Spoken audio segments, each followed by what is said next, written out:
कहानियों की तरफ बढ़ता हूँ। फ्रेंड्स, आज की हमारी पहली कहानी हमें भेजी है नील ने, जो कि कोलकाता में रहते हैं। वो बताते हैं कि ये घटना काफी डरावनी है, जो कि उनके साथ आज से करीब 1 साल पहले घटी थी, जब उन्होंने अपने दोस्तों के साथ एक बाइक राइडिंग का प्लान बनाया। वो बताते हैं कि मैं कोलकाता से उड़ीसा जा रहा था। हम लोग टोटल 4 लोग थे, 2 मेरे दोस्त और एक मेरी जीएफ। हम सब 2 बाइक्स पे जा रहे थे, एक पे मैं और मेरी जीएफ और दूसरी पे मेरे बाकी दोनों दोस्त। तो हुआ यूं कि हम लोग पूरे दिन का सफर तो काफी आराम से तय कर लिए, लेकिन जैसे जैसे रात होने लगी, अचानक से मेरे दोस्तों की बाइक में कुछ खराबी हो गई और वो बाइक बीच रास्ते में ही बंद हो गई। आसपास हमने देखा तो इलाका थोड़ा सुनसान सा था, ज्यादा घर वहां पे थे नहीं। तो हम लोग सोचने लगे कि क्या किया जाए। यही सोच के हमने कुछ देर बाइक को धक्का दे दिया और बाइक को थोड़ा आगे लेके गए, ये सोच के कि शायद हमें कोई गैराज मिल जाए। लेकिन हमें कोई भी गैराज इस टाइम पे नहीं मिला। फिर हमने सोचा कि चलो क्यों ना यहाँ आसपास ही किसी से एक रात के लिए किराए पे घर लेके रात भर रुका जाए और उसके बाद कल सुबह इसकी बाइक ठीक करवा के निकल लेंगे। यही सोच के हम थोड़ा और आगे गए, लेकिन हैरानी की बात यह थी कि हमें अब आगे कोई भी घर नहीं दिख रहा था कि अचानक थोड़ी दूरी पर हमें एक उजाला आता हुआ दिखा। वो एक घर था, करीब 2 मंजिला घर। हम उसे देख के काफी खुश हो गए। हम तेजी से उस घर की तरफ बढ़ गए और तेजी से हम लोगों ने जाके वहां उस घर के दरवाजे पे दस्तक दी। कुछ देर दस्तक देने के बाद दरवाजा एक काम वाली ने खोला, जो कि उस घर में ही काम करती थी। उस घर में एक ओल्ड कपल रहता था, जिनकी एज 50 से ऊपर की ही होगी। उस घर में उन तीनों के अलावा और कोई भी नहीं था। हमने उनसे रिक्वेस्ट की कि हम कल सुबह यहाँ से चले जाएंगे, इसलिए हमें एक रात के लिए कमरा दे दीजिए, और वो मान गए। वैसे वो लोग थे बड़े अजीब, क्योंकि वो ज्यादा कुछ बोल नहीं रहे थे। खैर, हमने इस बात पे ज्यादा गौर नहीं किया और हमें एक ऊपर रूम मिल गया 2nd फ्लोर पे। हम चारों ही ऊपर आ गए और रूम में आके रेस्ट करने लगे। हमने कुछ देर तक बातें की और उसके बाद सब लोग सो गए। रात में करीब करीब 2 बजे होंगे कि हम दोनों की आंख खुली, मेरी और मेरे एक दोस्त की। मैंने उससे पूछा, भाई क्या तुझे भी मेरी तरह बहुत तेज ठंड लग रही है? उसने कहा, हाँ, कमरे का माहौल काफी ठंडा लग रहा है। लेकिन दोस्तों, मैं आपको ये बात बता दूं कि उस वक्त अप्रैल का महीना था, लेकिन जो ठंड हमें महसूस हो रही थी वो बिल्कुल दिसंबर या जनवरी के महीने जैसी ठंड थी। और उस ठंड हवा में न जाने हमें क्या सूझा कि मैंने अपने दोस्त से कहा कि चलो थोड़ा बाहर देख के आते हैं। यही सोच के हम दोनों रूम से बाहर निकल गए और इधर उधर देखने लगे। लेकिन हैरानी की बात तो ये थी दोस्तों, इस वक्त हमें घर पे कोई भी नहीं दिखा। हमने सोचा कि शायद देर रात होने के कारण सब लोग सो गए होंगे, लेकिन हमने नीचे आने का सोचा। हमने सोचा कि नीचे जाके क्यों ना एक बार देख लिया जाए। और जैसे ही फिर हम 2nd फ्लोर से नीचे की तरफ आए, तो हमने काफी हैरान कर देने वाली चीज देखी। नीचे कोई भी नहीं था। हमने थोड़ा और ढूंढा, लेकिन हमें कोई भी नहीं मिला। फिर अचानक से उन अंकल आंटी वाले कमरे में से अजीब सी आवाज सी आने लगी। जब हम उस कमरे की तरफ बढ़े तो देखा कि वो कमरा बंद था, लेकिन उसके नीचे, गेट के नीचे से कुछ लाल लाल रंग का लिक्विड बाहर की तरफ बह रहा था। हम वो देख के थोड़ा चौंक गए। हमने सोचा कि क्या हो सकता है। हम थोड़ा घबरा भी गए थे। फिर अचानक से वो गेट हल्का सा खुल गया, जिससे हमें ये पता चल गया कि वो गेट लॉक नहीं था। फिर मेरे दोस्त ने कहा कि चलो इसे खोल के देखते हैं। मैंने पहले मना किया, लेकिन मेरे दोस्त की जिद करने पे मैंने वो गेट खोल दिया। और दोस्तों, उसके बाद जो मैंने देखा वो नजारा मैं पूरी जिंदगी नहीं भूल पाऊंगा। हमने देखा कि अंदर वो ओल्ड अंकल और आंटी दोनों पंखे से लटके हुए थे और नीचे जमीन पे उनकी नौकरानी की गर्दन कटी हुई थी, जिसमें से खून बहा जा रहा था। ये नजारा इतना खौफनाक था कि हम दोनों वहां से भाग भी नहीं पाए और वहीं पे देखते ही बेहोश हो गए। उसके बाद मुझे याद नहीं कि आखिर हुआ क्या था, लेकिन हमारी आंख सीधा अगले दिन सुबह 5-6 बजे उठी। और हैरानी की बात तो ये थी कि इस वक्त हम किसी घर में नहीं बल्कि एक खंडर में थे, जो कि पूरी तरीके से टूटा फूटा सा था, और हम उस खंडर के दूसरे माले पे थे। हमने उस कमरे के अंदर जाके देखा जहाँ पे हमारे बाकी दोनों दोस्त थे, तो अंदर वो लोग हमें सोते हुए मिले। हमने जल्दी से उन्हें जगाया, उन्होंने पूरी रात वाली बात बताई, और आसपास का नजारा देखकर हम वैसे ही काफी डर गए थे। हमने फौरन वहां से अपनी बाइक को ऐसे ही धक्के लगाते लगाते आगे तक लेके आए, और काफी दूर ले जाने के बाद हमें जब एक गैराज मिला तो हमने फौरन अपनी बाइक को उस गैराज के अंदर बढ़ा दिया। उसके बाद मैं गैराज मालिक से वही बात करने लगा जो हमारे साथ पिछली रात घटी थी। मेरी सारी बातें सुनने के बाद उस गैराज मालिक ने बताया कि वो घर जो तुम बता रहे हो काफी सालों से ऐसे ही खंडर पड़ा है, और उस घर में तुम अकेले नहीं हो जिसके साथ ऐसी घटना हुई है। कई लोगों को वहां पे अक्सर आत्माएं भटकती हुई दिखती हैं। लोग बताते हैं कि वो जो ओल्ड कपल था, उनका बेटा नशे की लत में बहुत बुरी तरीके से फंस चुका था, और उसने घर से पैसे ना मिलने के कारण अपने मम्मी पापा को ही मार दिया, और साथ में ही उस नौकरानी का भी कत्ल कर दिया जिसका वो उस घर में काम करती थी। और तब से लेकर अब तक वो उनकी आत्माएं उस घर में भटकती हैं, और उस लड़के का भी अब तक कोई पता नहीं चला है कि वो उस लड़का कहाँ गया। ये बात सुनने के बाद ही मेरे चक्कर आने लगा। और दोस्तों, ये घटना बिल्कुल ही सच्ची है। फिर जैसे तैसे करके हमने पूरी ट्रिप खत्म की और घर वापस आ गए, लेकिन उसके बाद मेरी कुछ समय तक तबीयत भी खराब रही। तो दोस्तों, ये थी मेरी घटना। उम्मीद करता हूँ आपको ये घटना पसंद आई होगी। दोस्तों, तो चलिए अब आज की अगली कहानी की तरफ भी नजर फरमाते हैं। ये कहानी हमें बताई है इशराफ हुसैन पठान ने, जो कि मध्य प्रदेश में रहते हैं। वो बताते हैं कि उनके गांव में उनके घर के पास एक खूनी कुआं है। उस कुएं के पास जाने के लिए गांव में सभी लोग मना करते हैं। वो बताते हैं कि मैंने कई बार अपने पापा और मम्मा और अपने दादा दादी जी से कई बार इस बारे में पूछा कि आखिर उस घर में ऐसा क्या हुआ था कि उसके पास वाला कुआं ऐसा खूनी बन गया। मैं आपको बताना भूल गया कि उस कुएं के पास ही एक टूटा फूटा सा खंडर है, और उन दोनों ही घटनाओं का आपस में कोई न कोई गहरा संबंध है, जिससे गांव के लोग ये मानते हैं कि वो खूना खूनी है। तो रही बात ये कि मैंने इस बात की पड़ताल करना चाहता था, लेकिन मेरे घर वाले मुझे कुछ भी नहीं बता रहे थे। तो मुझे पता नहीं रात में क्या खुजली हुई कि मैं वहां पे जाने की सोचने लगा। पहले तो मैंने सोचा कि घर से बहुत डांट पड़ेगी, लेकिन फिर मैं उठा और उस कुएं की तरफ जाने लगा। मैं अब कुछ ही देर में उस कुएं के पास आ चुका था। कुएं के पास आने के बाद मैं आसपास देखने लगा, तो मैंने देखा कि वहां पे मौसम कुछ ठंडा सा लग रहा है। और उसके बाद जो मैंने देखा, आप उस पर यकीन नहीं कहोगे। मैंने देखा कि कुएं के पास एक साया खड़ा है, जो कि जैसे ही मैंने उसकी तरफ नजर घुमाई, वो तुरंत ही कुएं के अंदर कूद गया। और मैं जैसे ही भाग के उसके पास की तरफ गया और कुएं के अंदर झांका, तो अंदर मुझे कोई भी नहीं दिखा। फिर पता नहीं मुझे अचानक से क्या हुआ कि मुझे जोर से घूमनी आने लगी, और मैं चक्कर खा के वहीं पे गिर गया। अगले दिन जब मेरी सुबह सुबह आंख खुली, तो मैंने देखा कि मैं अपने घर वालों से घिरा हुआ हूँ। चारों लोग मेरे से घर वाले खड़े हैं, और मेरे उठते ही मेरे पापा ने मुझे एक जोरदार थप्पड़ लगाया और कहा, दिमाग खराब हो गया था क्या तेरा? वहां क्यों गया इतनी रात में? मैंने कहा कि पता नहीं, मुझे कुछ हो गया था कि मैं खुद ही उस कुएं की तरफ जाने लगा। फिर उसके बाद मेरे नाना जी ने वो पूरी घटना मुझे बताई जो उस घर में हुई थी। उन्होंने बताया कि दो चोर एक बार उस घर में लूटपाट करके जा रहे थे। उन्होंने उस घर के घर वालों को बेहोश कर दिया था और लूटपाट करने में, लेकिन उन्हें काफी देर हो गई, जिस कारण घर की एक लड़की उठ गई, और उस लड़की ने उठ के उन दोनों को ही रोकना चाहा, लेकिन उन्होंने फिर उस लड़की को पकड़ लिया और उसे उस कुएं के पास ले जाकर जला दिया, और उसको वहीं पर रातों रात गाड़ के भाग भी गए।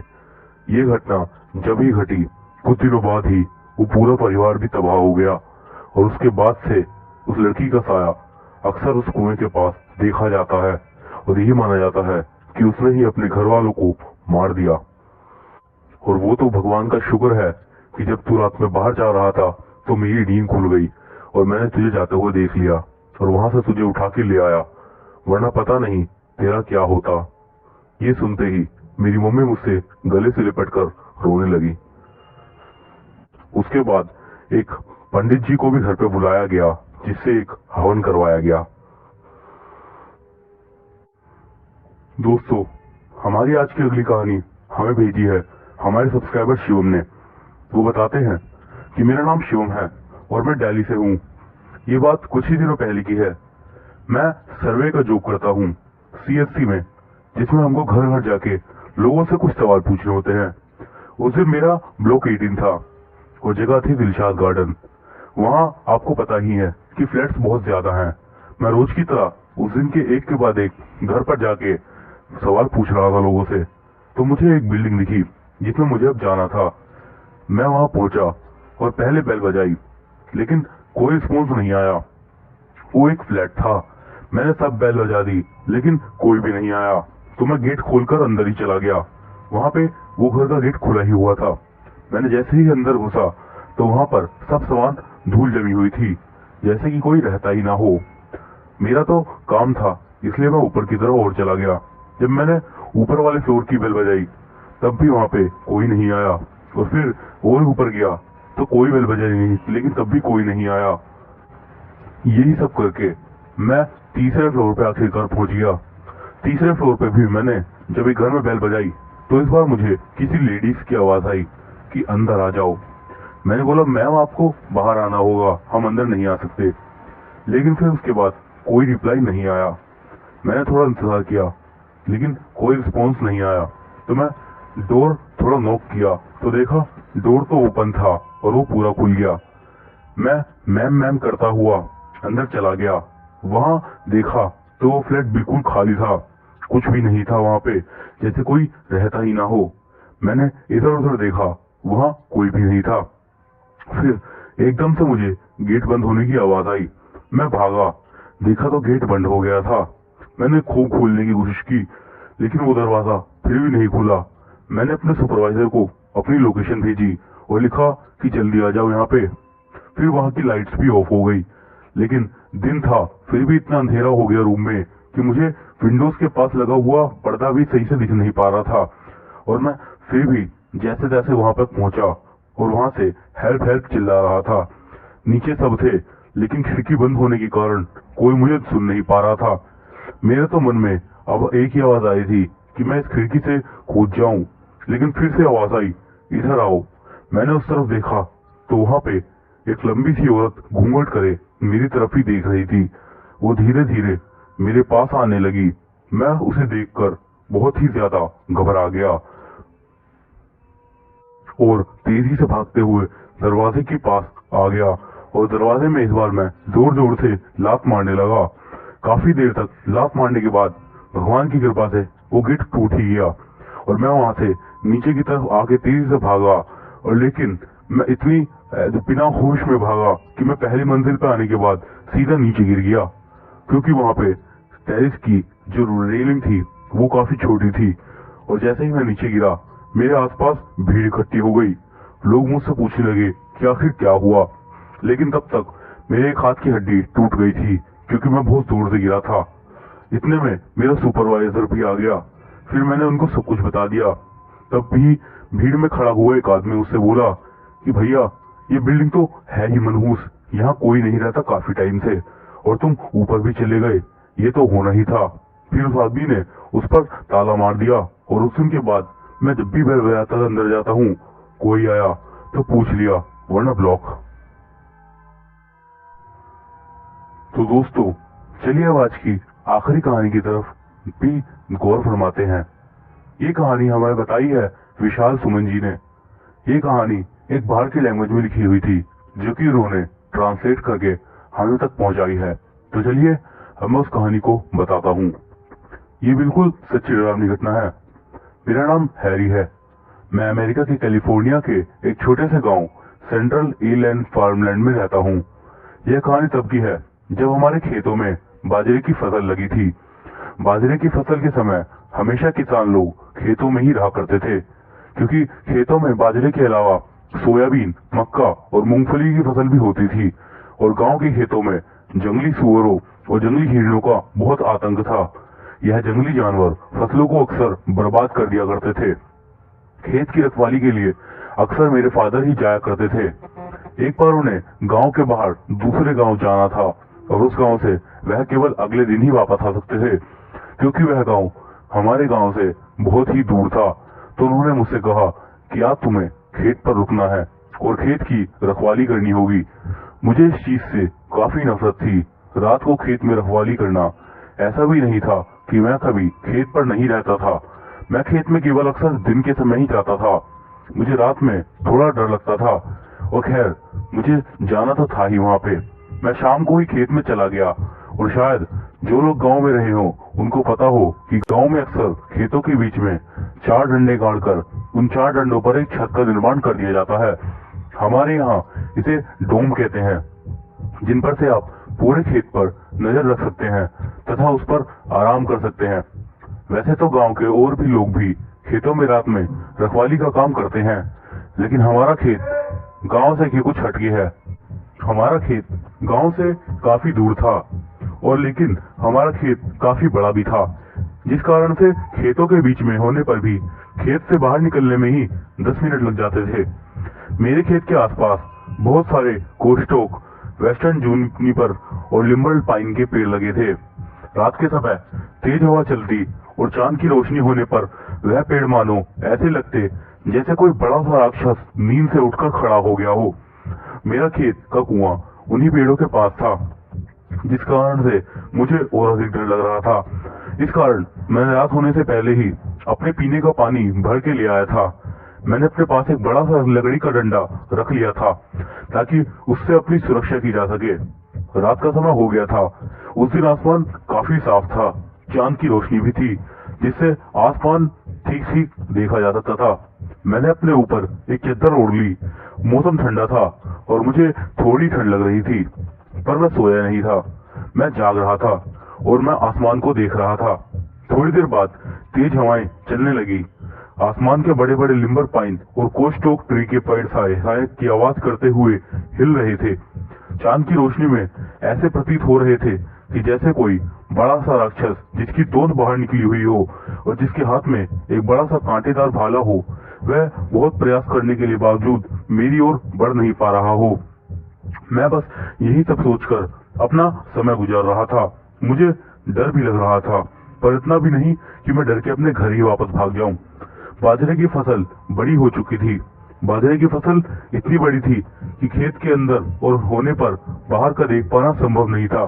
मैं खड़ा हुआ और खेतों के बीचों बीच बने अपने डोम से पूरे खेत को देखने लगा। सब तरफ शांति थी, आसपास कोई भी नहीं था सिवाय कुछ झिंगुरों और चूहों के। झिंगुरों की आवाज से मैं थोड़ा डर रहा था। वैसे तो मैंने कभी भी झिंगुरों पर इतना गौर नहीं किया, पर आज पता नहीं क्या हो गया, मैं रह रहकर उनकी आवाजें सुन रहा था। एक अजीब सा डर मुझे उनकी आवाज से लग रहा था। थोड़ी देर बाद मैं सोने जा रहा था, पर जैसे ही मैं सोने लगा, मुझे थोड़ी दूर पर बाजरे के खेतों में से हिलने की आवाज आई। जैसे ही मैंने ये आवाज सुनी, मैं अपना डंडा उठा के डोम से नीचे उतर आगे उस ओर जाने लगा। मुझे पता था कि यह जरूर कोई जंगली सुअर या फिर जंगली हिरण होगा जो पास ही के जंगल में से यहाँ आया है। हमारा खेत जंगल के बिल्कुल बराबर में ही था। मैं धीरे धीरे उस तरफ बढ़ने लगा जहाँ पर मुझे आवाज आई थी। अब मैं उस जगह पर था जहाँ पर से बाजरे के हिलने की आवाज आ रही थी, पर वहाँ पे कोई भी जानवर नहीं था। वहाँ पर लेकिन मैंने देखा कि कई सारे बाजरों के पेड़ों को रौंदा गया था और वह रौंदने के निशान खेतों से बाहर की ओर जा रहे थे। मैं धीरे धीरे उस ओर बढ़ता रहा जिस ओर वह रौंदने के निशान जा रहे थे। धीरे धीरे मैं उस जंगल की ओर बढ़ रहा था, लेकिन मुझे अब डर नहीं लग रहा था, बल्कि बहुत गुस्सा आ रहा था, क्योंकि उस जानवर ने हमारे खेत का काफी नुकसान कर दिया था। मैं अपने खेत से बाहर निकल चुका था। अब मैं जंगल की सीमा पर था। मैं जंगल की सीमा पर खड़ा था, जहाँ से आगे काफी बड़ा और घना जंगल था और मेरे पीछे मेरा खेत और मेरा गांव था। मुझे समझ नहीं आ रहा था कि मैं यहाँ क्यों खड़ा हूँ। मुझे वापस अपने खेत में लौट जाना चाहिए, पर एक अजीब सी शक्ति मुझे उस जंगल की ओर बुला रही थी। मैं धीरे धीरे उस जंगल की ओर बढ़ता चला गया। मेरे पैर अपने आप चल रहे थे, मेरा खुद पर कोई नियंत्रण भी नहीं था, पर धीरे धीरे मैंने अपने आप पर काबू पाया। मैंने उन निशानों का पीछा किया और एकदम से मेरी सांस थम गई। मैंने देखा कि मेरे सामने मुझसे थोड़ी दूरी पर एक मरा हुआ हिरण पड़ा हुआ था, जिसके पास में एक लंबा और पतला सा कोई बैठा हुआ था जो उसको कस के पकड़ा हुआ था। वह उस हिरण को फाड़ रहा था अपने नाखूनों से। उसने अब उस हिरण को खाना शुरू कर दिया। 2-3 सेकंड तक तो मुझे विश्वास ही नहीं हुआ कि क्या हो रहा है, कहीं मैं कोई सपना तो नहीं देख रहा हूँ। पर यह कोई सपना नहीं था, हकीकत मेरे सामने थी। मैं अब अपने कदम पीछे की ओर बढ़ाने लगा। मैं हर कदम फूक फूक कर चल रहा था। मैं उसे पता नहीं लगने देना चाहता था कि मैं यहाँ पे हूँ। वह अभी भी उस हिरण को खाने में व्यस्त था। पीछे बढ़ते हुए अचानक से मेरा डंडा नीचे गिर गया और एक जोरदार आवाज हुई, जिसे सुनकर वह उठ खड़ा हुआ और उसके हाथ में हिरण का सिर था, जिसे उसने दूर फेंक दिया था और इधर उधर देखने लगा। तब तक मैं भी एक पेड़ के पीछे जाके छुप गया। मेरी सांस फूल चुकी थी, पर मैंने अपना मुंह अपना हाथ से दबा रखा था। मैं धीरे धीरे वहां से जाने लगा, पर वह मुझे देख चुका था। मैंने भी उसका मुंह देख लिया था। वो मुझसे काफी ज्यादा लंबा था और उसकी आंखें बिल्कुल लाल थीं, जिनमें देखते हुए मैं उसके वशीभूत होने लगा। पर मैंने खुद पर काबू पा लिया। वह एक लंबा मोटा था, 2 बड़े बड़े सींग थे उसके सर पे। वो एक शैतान था। वो मेरी ओर आने लगा। मैं भी अब अपनी पूरी रफ्तार से वहां से भागा, पर मैं जंगल के अंदर था। पर उस समय चांद की रोशनी में मुझे थोड़ा थोड़ा रास्ता दिख रहा था।